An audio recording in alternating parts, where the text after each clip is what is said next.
الشيطان اللعين الرجيم بسم الله الرحمن الرحيم وبه نستعين الحمد لله الذي هدانا لهذا وما كنا لنهتدي لولا أن هدانا الله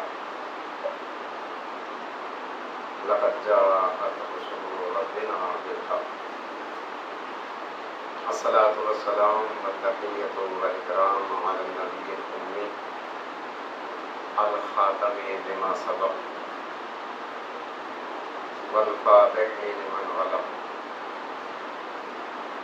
المعلن الحق بالحق بالقاسم محمد اللهم صل على محمد وآل محمد وأهل بيته الطيبين الطاهرين المعصومين المظلومين لا سيما بقية الله في الأراضين الذين أذهب الله عنهم الرجس وطهرهم تطهيرا اللهم صل على محمد وآل محمد ولعنة الله على أعدائهم واسق حقوقهم ومنكر فضائلهم أجمعين من يوم عذابتهم إلى قيام يوم الدين. أما بعد قال الحكيم في كتابه الكريم بسم الله الرحمن الرحيم يقول الذين كفروا لست مرسلا قل كفى بالله شهيدا بيني وبينكم ومن عنده علم الكتاب. صلوات اللهم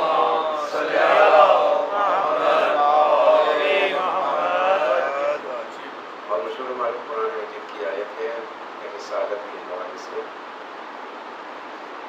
کہ اللہ کے رسول صلی اللہ علیہ وسلم کی ذات پر جب شک گزر رہا تھا، جب انہیں اللہ کا رسول جو ہے وہ تسلیم نہیں کیا جا رہا تھا، نہیں مانا جا رہا تھا، تو اللہ تعالیٰ نے اپنے حبیب سے ارشاد فرمایا کہ یہ لوگ جنہوں نے کفر اختیار کیا ہوا ہے وہ یہ کہتے ہیں کہ تم ہمارے بھیجے ہوئے نہیں ہو، یعنی تم ہماری طرف سے مقرر کردہ رسول نہیں ہو. قل ان سے کہہ دو کفا باللہ شہیدم بینی و بینکم ومن عنده علم الکتاب. کفا باللہ کافی ہے اللہ گواہی کے لیے، شہیدم گواہی کے لیے، بینی و بینکم میرے اور تمہارے درمیان، ومن عنده علم الکتاب اور وہ کافی ہے کہ جس کے پاس الکتاب کا علم ہے. صلوات پڑھیے. اللهم صل على محمد وآل محمد. جی صورت حال دکھائی دیتی ہے. یہ تو ظاہری حروف کا قرآن کی آیات کے ظاہری الفاظ کا ترجمہ تھا جو آپ کے سامنے میں نے پیش کیا. صورت حال یہ ہے کہ جب ہم تفسیر میں اور ترجموں میں دیکھتے ہیں جو ہمارے مفسرین ہیں ان کے علاوہ، تو وہاں پر جب کیونکہ آیت تو واضح ہے، الفاظ بھی واضح ہیں کہ ومن عنده علم الکتاب، اور وہ بھی جس کے پاس الکتاب کا علم ہے، لیکن عام طور پر جب اس کا ترجمہ کر دیا جاتا ہے تو وہاں پر یہ بیان کر دیا جاتا ہے کہ جو اہل کتاب، یعنی کتاب کے ترجمے کو نکال تو سکتے نہیں ہیں کیونکہ کتاب کا لفظ موجود ہے، علم کو بھی نہیں نکال سکتے، علم کا لفظ موجود ہے. تو جو اہل کتاب ہیں وہ گواہی کے لیے میرے اور تمہارے درمیان کافی ہے. یہ سب کچھ ایسا کیوں ہوتا ہے؟ ایسا اس لیے ہوا کہ وہ ہستی کہ جسے ومن عنده علم الکتاب کہا گیا، اگر اسے بیان کر دیں گے تو ایک طبقے کی بات کی تصدیق ہو جائے گی. جو ومن عنده علم الکتاب کو ماننے والا ہے اس کی بات کی تصدیق ہو جائے گی، اس کے راستے پر ہمیں چلنا پڑ جائے گا. تو لہٰذا ہم نے اس کے راستے پر تو چلنا نہیں ہے، تو لہٰذا نہ تو وہ ہمارے راستے پر چلنا چاہتے ہیں اور نہ ہی جسے ہم مان رہے ہیں اس آیت کے ذہن میں اس اس کے راستے پر چلنا چاہتے ہیں. تو عجیب صورتحال ہوئی کہ جب ہمیں چھوڑا تب بھی، یہ جسے ہم مان رہے تھے اسے چھوڑا تب بھی، ہمیں چھوڑنے کے بعد سہارا لیا بھی تو غیر مسلموں کا. صلوات پڑھیں محمد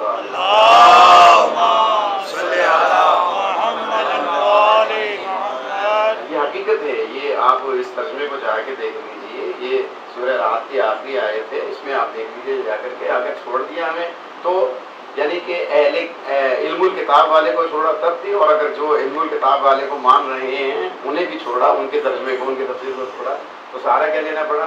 اہل کتاب. کہ تمہارے اور میرے درمیان گواہی کے لیے اللہ کافی ہے اور اہل کتاب. سوال یہ پیدا ہوتا ہے، اتنا بھی نہیں سوچا کہ اہل کتاب ہی کو اگر گواہی کے لیے قرار دے دیا جائے، اسی کو یہ مان لیا جائے کہ یہ ہمارے اور تمہارے درمیان گواہی کے لیے کافی ہے، تو جو اہل کتاب یہ گواہی دے گا کہ میں گواہی دیتا ہوں کہ آپ اللہ کے رسول ہیں، تو پھر وہ اہل کتاب کہاں رہا؟ پھر وہ اہل کتاب ہی کیسا رہا جب اس نے رسول کی رسالت کی گواہی دے دی؟ تو یہ پھر عجیب صورتحال ہوگی کہ رسول کی رسالت کی گواہی بھی دے اور پھر بھی کافر رہے. تو یعنی کہ ایک چیز کو چھوڑ کر کے اتنی باتیں بیچ میں نکل آتی ہیں، اتنی جزیات بیچ میں نکل آتی ہیں، اتنی حاشیے لگانے پڑ جاتے ہیں کہ اس کو بچانا مشکل ہو جاتا ہے. تو کیا ہی اچھا ہو کہ اگر حقیقت میں مان لیا جائے کہ علم الکتاب کون ہے، تو اس میں کیا حرج ہے کسی کو مان لینے میں؟ نہیں، اس میں حرج تو ہے. کیوں کہ ہم تو کوشش یہ کر رہے ہیں کہ جہاں جہاں بھی یہ ذکر آئے ہم کسی طریقے سے اسے صرف نظر کر لیں. جیسے آیہ مبدت ہے، آپ دیکھ لیجیے جا کے ترجموں میں بارہا یہ اسی مجالس میں پڑھ چکا ہوں کہ آیہ مبدت کے ترجمے کو دیکھ لیجیے کہ اس انداز سے اس کے ترجمے سے گزرا جاتا ہے جیسے اہل بیت علیہ السلام کا دور تک اس سے تعلق نہیں ہے. اللہ اسالکم علیہ اجرا الا المودۃ فی القربى، اے رسول ان سے کہہ دو کہ میں تم سے اس رسالت کا کوئی اجر نہیں مانگتا بجز مودت اپنی قرابت کے. یہ کہا اور گزر گیا. صلوات پڑھیں محمد یعنی اپنی قرابت کی محبت کے علاوہ اور تم سے کچھ نہیں مانگتا. اب وہ قرابت کیا ہے نہیں معلوم، مودت کیا ہے نہیں معلوم. اسی طریقے سے وہ علم الکتاب من عندہ علم الکتاب، اور پھر یہ بھی نہیں سوچا کہ وہ جو یہاں یہ جو من عندہ علم الکتاب ہے، من سے مراد یہ واحد ہے، وہ جمع نہیں ہے کہ اہل کتاب آپ کہتے ہیں. آدمی جو بھی گواہی کے لیے ہے وہ اکیلا ہے. کس کی گواہی کے لیے؟ رسول کی گواہی کے لیے. قل کفی باللہ، اللہ کافی ہے، اور وہ کافی ہے جس کے پاس الکتاب کا علم ہے. تو معلوم یہ ہوا کہ کوئی بھی گواہی کے لیے کافی نہیں ہو سکتا. گواہی کے لیے کافی وہی ہوگا جس کے پاس پوری کتاب کا علم ہوگا. صلوات پڑھیں محمد اللہم صلی علی محمد. پوری کتاب کا علم، یہ بھی ایک عجیب بات ہے. پہلے ہمیں یہ دیکھنا پڑے گا یہ جو سورہ رعد ہے یہ قرآن کی کس مقام پر ہے. ظاہری یہ جو اللہ کی کتاب ہمارے ہاتھوں میں ہے اس میں درمیان میں بھی نہیں ہے، درمیان سے بہت پہلے ہے. اب اس کے بعد بہت قرآن آنا ہے، یعنی اس تلاوت کے حوالے سے میں نزولی بات نہیں کر رہا. تو اس سے مراد یہ ہے کہ ابھی تک جتنا قرآن نازل ہوا اسے اکٹھا کر لیا جائے تو وہ پوری کتاب نہیں بنتا، اور ابھی بعد میں آنا باقی ہے. لیکن قرآن کہہ رہا ہے کہ جس کے پاس الکتاب کا علم ہے، علم الکتاب، کتاب پورا لفظ استعمال کر رہا ہے پروردگار عالم، کہ جس کے پاس پوری کتاب کا علم ہے وہ گواہی کے لیے کافی ہے. تو اب ڈھونڈنا پڑے گا کہ ابھی پورا قرآن تو نازل ہوا نہیں، تو یہ پوری کتاب کا علم کس کے پاس ہے؟ یہ ایک اپنی جگہ پر ایک بحث کرنے کے قابل لفظ ہے کہ پوری کتاب کا علم کس کے پاس ہے، اور وہ کتاب کا علم کیسے ہے. اور پھر چلیے اگر پوری کتاب کے علم پر اگر ہم بحث نہ کریں تو اتنا تو بحث کر سکتے ہیں کہ جو رسالت کی گواہی دینے آ رہا ہے اسے کیسے معلوم ہے کہ یہ اللہ کے رسول ہیں؟ کس نے بتایا ہے؟ یہیں سے ہمیں وہ معاملہ حل ہو جاتا ہے کہ جب ہم دیکھتے ہیں خلقت پنجتن پاک کے حوالے سے تو بالکل ایسا دکھائی دیتا ہے کہ جیسے اللہ تعالیٰ انہیں جب خلق کر رہا تھا تو ہر ایک دوسرے کا اس خلقت میں شاہد تھا، اور جب اس مقام پر شاہد تھا تو اب چونکہ اللہ بہتر جانتا ہے نا کہ کون ہے جو میرے رسول کی گواہی دے سکتا ہے خلقت کی، تو اس لیے اللہ نے جب کہا کہ میں چونکہ خلق کرنے والا ہوں، میں گواہی کے لیے کافی ہوں، اور وہ گواہی کے لیے کافی ہے کہ جس کے پاس الکتاب کا علم ہے، تو پہلے آپ یہ ڈھونڈ لیجئے کہ آپ کے درمیان میں وہ پوری کتاب کا علم رکھنے والا ہے کون؟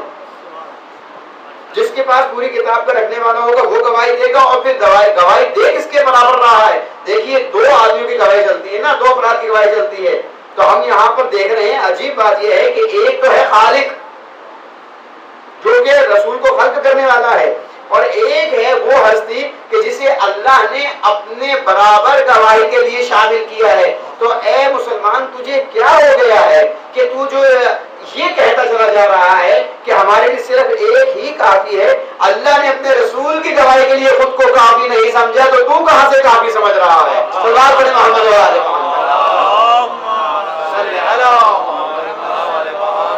اگر اللہ صرف اتنا بھی کہہ دیتا ہے کہ میں ہی کافی ہوں تو ہمیں پھر بھی قبول کرنا۔ قرآن میں آیت بھی ہے، بہت سی اور مقامات پر بھی آیتیں موجود ہیں، لیکن اس مقام پر جہاں رسول کی گواہی دینی ہے، رسول کی گواہی اللہ بھی دے رہا ہے اور علم کتاب کا مالک بھی دے رہا ہے۔ صلوات پڑھیں محمد۔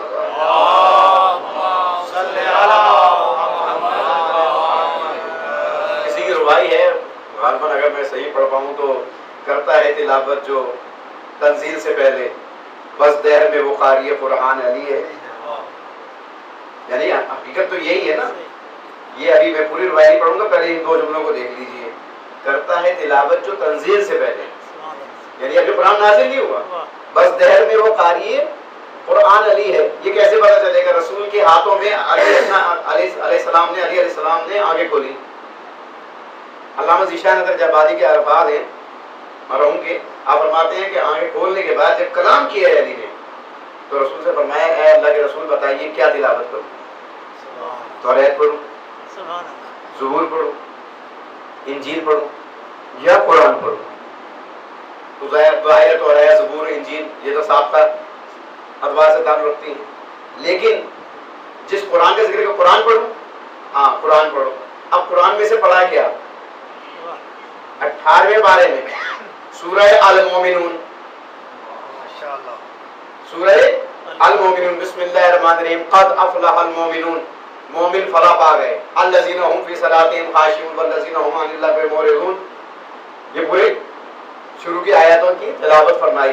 میں بہت سوچتا رہا کہ علامہ ذیشان ندر جبادی نے یہ بات کہی، اور ذیشان ندر جبادی جو ہے خود ایک ریفرنس ہے، ان کا نام لے دینا کافی ہے، یعنی اگر کوئی بات انہوں نے کہی ہے تو اس کی تحقیق کی بھی ضرورت نہیں، یعنی اتنے محقق ترین افراد تھے کہ جنہوں نے ابوظہبی میں ان کی مجالس سنی ہے۔ ان کے الفاظ یہ ہیں کہ ہم اتنے عرصے تک ابوظہبی میں رہے، سال کے 365 دن وہ مجالس پڑھتے تھے، اور کبھی ہم نے ان کی مجلس کو ریپیٹ ہوتے نہیں دیکھا۔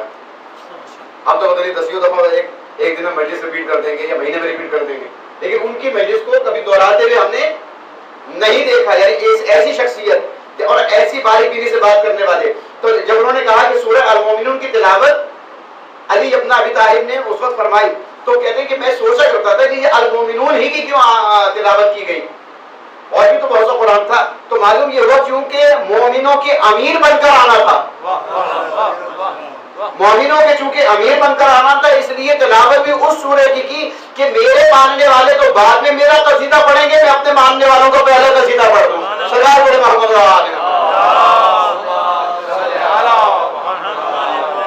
کرتا ہے تلاوت جو تنزیل سے پہلے، بس دہر میں وہ قاری قرآن علی ہے۔ پتہ چلا کہ قرآن نازل ہونے سے پہلے تلاوت ہو رہی ہے۔ مت پہلا مسلمان کہو میرے علی کو، پہلا نہیں پہلے سے مسلمان علی ہے۔ سرکار بڑے محمد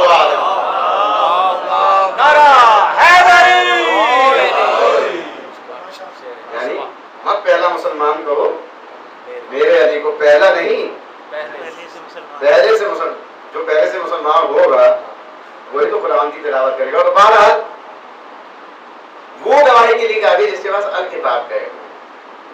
اور یہ بحث تو آپ نے بارہا سنی ہے کہ جب الکتاب کا ذکر آتا ہے تو یہاں پر پوری کتاب سے مراد ہوتی ہے کہ پورے قرآن کا علم ہے۔ سورہ نمل میں ایک آیت ہمیں ملتی ہے جہاں پر پوری کتاب کا علم نہیں ہے، بلکہ کتاب میں سے کچھ علم ہے، وہ واقعہ ہے پورا۔ حضرت سلیمان علیہ نبینا علیہ السلام، آپ کے وسیع کا واقعہ، حضرت آصف بن برقیہ، وہاں پر صورتحال یہ ہے کہ ملکہ بلقیس سے خط و کتابت ہو چکی ہے، اور ملکہ بلقیس آ رہی ہے حضرت سلیمان کی طرف، دربار سجا ہوا ہے۔ آپ نے درباریوں سے کہا تم میں سے کون ہے جو اس ملکہ کے پہنچنے سے پہلے اس کا تخت لیا ہے؟ میں صرف دوہرا رہا ہوں، آپ یاد آنے کے لیے آپ کو بہت زیادہ بہتر مجھ سے بھی زیادہ بہتر معلوم ہوگا کہ کون ہے جو اس سے پہلے لیا۔ تو جن اٹھا، عفریت من الجن، ایک جن اٹھا اور اس نے کہا کہ آپ کا بھی دربار برخاست بھی نہیں ہوگا، میں اس کو لے آؤں گا، میں قوی بھی ہوں امین بھی ہوں۔ دونوں صفتیں بیان کی، قوی قدرت سے کہ میں طاقت رکھتا ہوں لانے کی، اور امین یعنی امانت دار بھی ہوں، اس میں جو کچھ جڑا ہوا ہے میں اس میں سے کوئی بھی کم نہیں کروں گا۔ حضرت سلیمان نے کہا کہ نہیں، اس سے بھی پہلے، کیونکہ وہ اس کا لشکر جو ہے دروازے میں پہنچ گیا، تو ایک شخص اٹھا اور اس نے وہ کہا کہ اے اللہ کے نبی، ابھی آپ پلک بھی نہیں جھپکیں گے، میں اس کا تخت لے آؤں گا۔ درمیان کا لفظ چھوڑا میں نے، ایک شخص اٹھا، اس نے کہا ابھی آپ پلک بھی نہیں جھپکیں گے، میں اس کا تخت لے آؤں گا۔ یہ تو اس کی بات تھی، جو ودن بریکٹ والی بات سمجھ لیجیے وہ اللہ کی طرف سے ہے کہ جس کے پاس کتاب میں سے علم تھا، من عنده علم من الکتاب، قال الذی من عنده علم من الکتاب، اس شخص نے کہا جس کے پاس کتاب میں سے، اور ہم عربی میں پڑھتے چلے آئے، ہمیں اساتذہ نے بتایا کہ من کی بہت سی قسمیں ہوتی ہیں عربی میں، اس میں سے ایک من ہے من تبعیضیہ، یعنی بعض کے معنی میں بہت سی چیزیں رکھی ہوں تو اس میں سے اب چند ایک اٹھا لی تو کہیں گے کہ آپ نے اس میں سے چند چیزیں اٹھا لی، یعنی کچھ چیزیں اٹھا لی۔ تو جتنا علم تھا اس میں سے کچھ علم اس کے پاس تھا، تو اس نے کہا میرے پاس تھوڑا سا علم ہے اور میں آپ کا دربار جو ہے برخاست نہیں، آپ کی آگ ابھی پلک بھی نہیں جھپکے گی، اور میں اس کو حاضر کروں گا۔ اس کے بعد جیسے ہی پردہ ہٹا کے دیکھا تو پیچھے تخت موجود تھا، یعنی چشم زدن جسے ہم کہتے ہیں، چشم زدن میں وہ تخت آ گیا۔ اور اس کے بعد دعائیہ کے الفاظ ہیں حضرت سلیمان کے کہ یہ میرے اوپر اللہ تعالیٰ کی رحمت ہے، برکت ہے، جو بھی اس میں۔ سوال یہ ہے کہ اگر یہ واقعہ نہ ہوتا، قرآن مجید میں آپ کی ذہنت میں تمام کر رہا ہوں، اس سے میں نے ایک واقعے تک پہنچنا تھا، بسم اللہ، اگر یہ واقعہ قرآن میں نہ ہوتا تو ہم ومن عنده علم الکتاب کیسے سمجھاتے؟ وہ کیسے سمجھایا جاتا؟ اس کو تو کوئی نہیں جھٹلائے گا۔ بظاہر اس واقعے میں نہ تو علی کی کوئی تعریف ہے، نہ علی والوں کی کوئی تعریف ہے، لہذا اس میں کیا اردو کا محاورہ، اس میں تو ڈنڈی مار نہیں سکتے، اس کو تو منو ان ویسے ہی لکھیں گے کہ جناب ایک شخص اٹھا، اس کے پاس کتاب میں سے کچھ علم تھا اور اس نے چشم زدن میں تخت حاضر کر دیا۔ تو اب وہاں پر قرآن نے بھی اس فصاحت و بلاغت سے کام لیا، وہاں کہا ومن عنده علم من الکتاب، اور یہاں کہا ومن عنده علم الکتاب۔ تو اب بھی کسی کی عقل میں یہ بات نہیں آ رہی کہ جس کے پاس تھوڑا سا علم ہو اس کی قدرت کے لیے عالم ہوگا، تو جس کے پاس پوری کتاب کا علم ہو، صلی محمد علیہ تو صرف ایک ہی جملہ کہوں، جس کے بعد تھوڑا سا علم ہے اس کی طاقت تو یہ ہے کہ چشمے زدن میں تخت کو لے آتا ہے، اور جس کے پاس کلے کتاب کا علم ہوتا ہے وہ کائنات کا نظام بھی چلنے دیتا ہے اور سورج بھی پلٹا دیتا ہے۔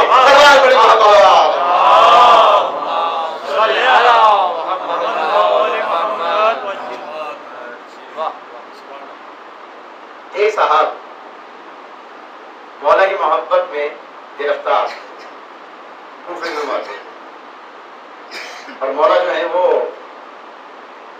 مدینے میں۔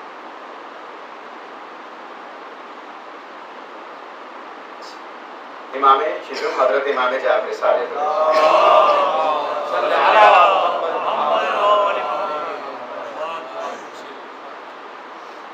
کوفے میں اپنے دوست سے کہتے ہیں کہ بہت عرصہ ہو مولا کی زیارت نہیں ہوئی، میں چاہتا ہوں مولا کی زیارت کروں۔ وہ جن سے کہا جا رہا تھا ان کا اس میں گرامی ہے حضرت جابر جوفی، اور مشہور نا حضرت جابر جوفی، اسے جافی بھی پڑھتے ہیں جوفی، مولا سے ملاقات ہے جاتے ہو مولا سے ملاقات تو کرتے کیوں کہ میں کوفے میں ہوں وہ مدینے میں ہوں، غربت کا عالم ہے کہاں سے جاؤں؟ اچھا محبت ہے زیارت کرنا چاہتے ہو آؤ میرے ساتھ، پریشان ہاتھ تو پکڑو، ہاتھ پکڑ کے لے گئے، کوفہ تھا ہی کتنا اس وقت 10-15-20 منٹ پیدل چلے کوفہ ختم، باہر سے آرہ کی طرف آگے بند کرو، آگے بند، چشمے زدن نے کہا آنکھیں کھولو، اب جو آنکھیں کھلی ان کا یہ ہے امام کے گھر کا دروازہ،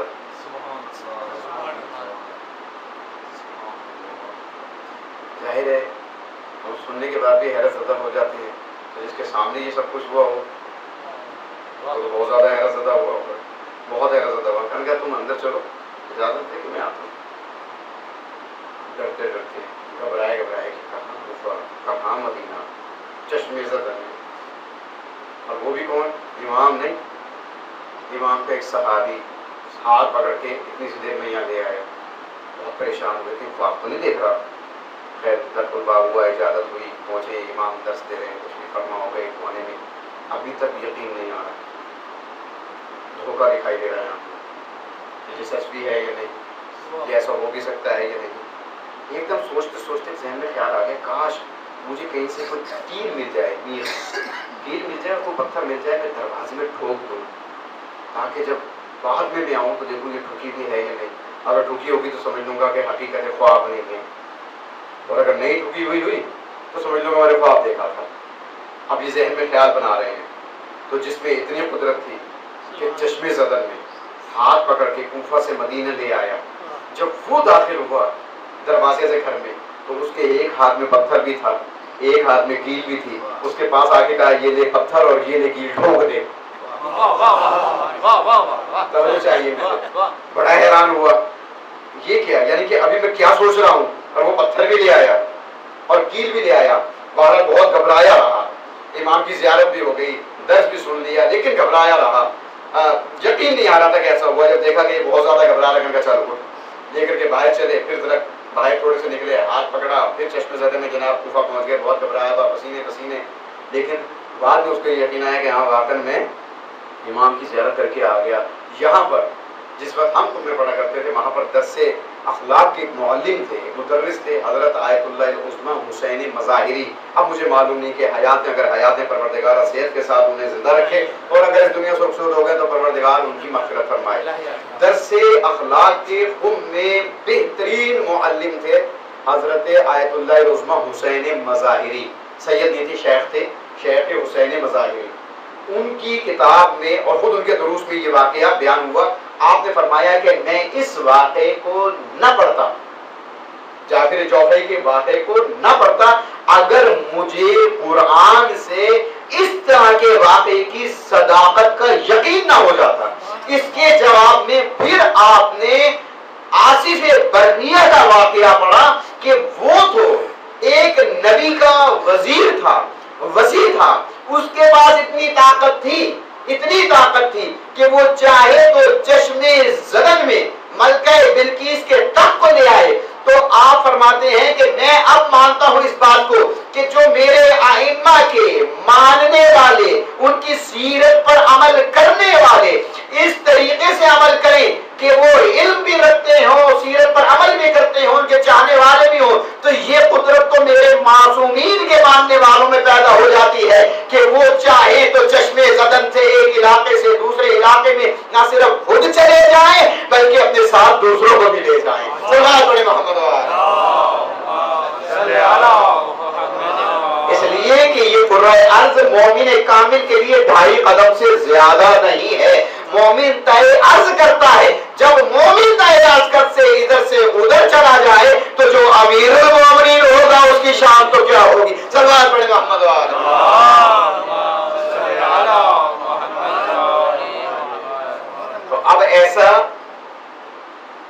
ہو جانا چاہیے. اور یہ تاریخی واقعات صرف اس لیے نہیں کہ ہم جیسا کوئی خطیب آئے ممبر پہ بیٹھے دہرائے اور الحمدللہ اسے داد و تحسین کی سزائیں بلند ہو, نعرے بلند ہوں اور ایک مجلس میں ایک رونق آ جائے اور الحمدللہ بس وہ بہت اچھے تھے, ان کے اندر یہ صفات تھی. وہ صفات ہم میں کیوں نہیں ہے؟ ہم کسی ایسے زمانے میں زندگی گزار ہی نہیں رہے جو معصوم سے خالی. معصوم سے خالی قرہ ارض رہ نہیں سکتا. جس دن یہ قرہ ارض عصمت سے خالی ہو اسی دن قیامت ہے. اسی دن قیامت. قیامت نام ہی اس دن کا ہے کہ جس دن یہ قرہ ارض جو ہے وہ عصمت سے خالی ہو جائے. تو معصوم کا دور تو موجود ہے اور ہم چاہتے ہیں کہ ان کی زیارت بھی ہو. تو کسی نے کیا آپ کو کہا تھا کہ پردہ غیبت میں بے شک پردہ ان پر نہیں ہے, پردہ تو ہماری نگاہوں پہ پڑا ہو. تو کیا وجہ ہے کہ ہم ایسا عمل نہیں کرتے کہ ہماری نگاہوں سے وہ پردہ ہٹ جائے اور ہم اپنے امام کی زیارت کرتے ہیں اس دنیا سے جانے سے پہلے. وہ علم ہم میں آ جائے. صرف علم نہیں, جب ہم معصومین کے ان اصحاب کی بات کرتے ہیں تو صرف علم نہیں تھا ان کے پاس, علم عمل کے ساتھ. علم عمل کے ساتھ معصومین کی سیرت پر عمل کرنے والے وہ لوگ حلال کو حلال سمجھتے تھے, حرام کو حرام سمجھتے تھے, عبادات الہیہ سے غافل نہیں ہوتے تھے, حقوق العباد سے غافل نہیں ہوتے تھے, حقوق اللہ سے غافل نہیں ہوتے تھے, امر بالمعروف نہی عن المنکر سے غافل نہیں ہوتے تھے, اور سب سے بڑھ کر صلح رحمی سے غافل نہیں ہوتے. صلح رحمی ایک بہت ہی اہم ترین حکم الہی ہے جو قرآن میں بھی ہے, احادیث میں بھی اور اقوال معصومین میں بھی. سل من قطعک آتی من حرمک, اس سے اپنا رابطہ جوڑنے کی کوشش کر جو تجھ سے توڑنا چاہتا ہے, اور اسے عطا کر جو تجھے محروم رکھنا چاہتا ہے. رمضان کی گفتگو میں بیان کر چکا ہے اس کے بارے میں. بہت مشکل مرحلہ ہے, جو مجھ سے رابطہ توڑنا چاہے میں اس سے جوڑوں, اور جو مجھے محروم رکھنا چاہے میں اس کو عطا کروں. یہ ہے صلح رحمی. اور ہمارے ائمہ نے تو اپنے اعزاء کے ساتھ تو صلح رحمی کیا, آپ نے تو غیروں کے ساتھ بھی صلح رحمی کی. کوئی دشمن بھی آ گیا ہے تو آپ نے اسے دروازے سے دھتکارا نہیں, کبھی دروازے سے نہیں دھتکارا. امام سجاد جو واقعہ کربلا کے چشمدید گواہ ہیں. مصلحت پروردگار عالم یہ ہے کہ امامت باقی رہے, لہذا اس نے یہ بندوبست کیا کہ امام زین العابدین علیہ الصلوۃ والسلام پر جہاد ثابت ہو جائے. ورنہ تاریخ کے اندر تو یہ الفاظ موجود ہیں جس میں میرے مولا حسین علیہ السلام نے صدائے استغاثہ بلند کی تھی, حل من ناصر ینصرنا. اس وقت امام سجاد نے جب غش آنکھ کھولی, ایک ہاتھ میں تلوار لی اور دوسرے ہاتھ میں عصا کا سہارا لے کر کے خیمے سے باہر تشریف لے چلے. امام کی نظر پڑی, وہیں سے کہا کہ بہن زینب سید سجاد کی خبر لیجئے, انہیں سنبھالیے کہیں ایسا نہ ہو کہ قرہ ارض یہ دنیا جو ہے یہ حجت خدا سے خالی ہو جائے. اور پھر اس کے بعد امام غش میں چلے گئے. یہی وجہ ہے کہ جو چونکہ چشمدید گواہ ہے واقعہ کربلا کے, تو کربلا کے واقعے کے بعد کتنے عرصے تک, جب تک مختار ثقفی نے بدلہ نہیں لے لیا اور امام سجاد نے جب خود سے آپ نے ارشاد نہیں فرمایا کہ اب قاتل علی اصغر بھی فی النار ہو چکا ہے, اب سوچ بڑھا لیجئے, یہ 3 سال 3.5 سال کا عرصہ بنتا ہے. اس کے بعد اہل بیت کے گھروں سے دھواں اٹھنا شروع ہوا. یہ روایت کے الفاظ ہیں کہ اس کے بعد 3 3.5 سال تک اہل بیت کے گھروں میں چولہا نہیں جلا. یعنی اتنے چشمدید گواہ ہیں. تو امام کے پاس ایک شخص آتا ہے اور کہتا ہے کہ مولا میری بچی کی شادی ہے, آپ تشریف لے چلیے. امام فرماتے ہیں واقعہ کربلا کے بعد کسی خوشی کی محفل میں جانے کو دل نہیں کرتا. علامہ علی نقی اس واقعہ کو بیان کرتے ہیں کہ کسی خوشی کی محفل میں جانے کو واقعہ کربلا کے بعد دل نہیں کرتا. ہاں اگر تو ہمارے بابا کی مجلس منعقد کرے، ان کا ذکر منعقد کرے تو پھر ہم آتے ہیں۔ چلا گیا، کچھ عرصے کے بعد پھر آیا کہ مولا میں نے اپنے گھر میں مجلس کا اہتمام کیا ہے، ہم ضرور آئیں گے۔ وقت مقررہ پر امام پہنچے، جو مقام امام کے لیے مختص کیا گیا تھا، امام اس مقام پر تشریف فرما ہوئے۔ میں اکثر ایک جملہ کہا کرتا ہوں کہ بہت مشکل ہوتی ہے۔ آج 1435 ہجری میں ایک مجھ جیسا ناقص انسان ایک اپنی ٹوٹی پھوٹی زبان میں چند جملے کہتا ہے اور لوگوں کی آنکھوں میں آنسو آ جاتے ہیں۔ ذرا سوچئے کہ خود امام موجود ہو جس کے سامنے یہ واقعہ ہوا ہو اور ذاکر ان کے سامنے پڑھ رہا ہو۔ پہلے زمانے میں جتنا بھی ذکر ہوتا تھا وہ شعر و شاعری میں ہوتا تھا، مرثیہ نگاری میں ہوتا تھا، عربی زبان میں مرثیہ ہوتا تھا، اس میں شہادتیں بیان ہوتی تھی۔ اب ذرا سوچئے کہ جب شہادتیں بیان ہو رہی ہوں گی تو کس کس کی شہادت جو ہے ذاکر نے بیان نہیں کی ہوگی اور امام سن رہے ہوں گے تو رونے کا کیا مقام ہوگا؟ یعنی حقیقی پرسہ جس کو دیا جائے وہ شخصیت موجود ہے۔ تو عزیزان محترم، محفل اپنے عروج کو پہنچی، گریہ وزاری اپنے عروج کو پہنچا۔ جب گریہ وزاری رکا، جب گریہ رکا، رونے کی آواز مدہ ہوئی تو صاحب خانہ نے، صاحب مجلس نے کیا دیکھا کہ امام اس مقام پر نہیں جہاں پر انہیں بٹھایا گیا تھا۔ بہت پریشان ہوا، مجمع میں تلاش کیا، کیا دیکھتا ہے کہ میرا امام وہاں بیٹھے ہیں کہ جہاں پر لوگ جوتیاں اتارتے ہیں، جہاں پر لوگ جوتیاں اتارتے ہیں۔ ہاتھ جوڑ کے پہنچ گیا، مولا مجھ سے کوئی غلطی ہوئی ہے، کوئی خطا سرزد ہوئی ہے جو آپ اس مقام پر بیٹھے؟ کہا کہ نہیں، تجھ سے کوئی غلطی نہیں ہوئی، کوئی خطا سرزد نہیں ہوئی، لیکن جو میں دیکھ رہا ہوں وہ تو نہیں دیکھ رہا۔ جو ہستیاں تیری اس بزم میں آئی ہوئی ہیں ان کی موجودگی میں میرا یہی مقام تو جہاں میں بیٹھا ہوں۔ الا لعنت اللہ القوم الظالمین وسیعلم الذین ظلموا ای منقلب ینقلبون۔ پروردگارا ہماری اس مختصر سے کاوش کو اپنی بارگاہ میں قبول فرما، سوائے غم حسین کے ہمیں کوئی غم نہ دے، ہر پریشان حال کی پریشانی کو دور فرما، بانی مجلس کی توفیقات خیر میں اضافہ فرما، حاضرین مجلس کی توفیقات خیر میں اضافہ فرما۔ ایک مرتبہ سورہ اعلان، 3 مرتبہ سورہ اخلاص کی تلاوت فرما دیں۔ والدہ مرمان سید شہاب الحسن کرمی صاحب ہیں، سیدہ صغیر فاطمہ بنت سید شبیر حسین جان۔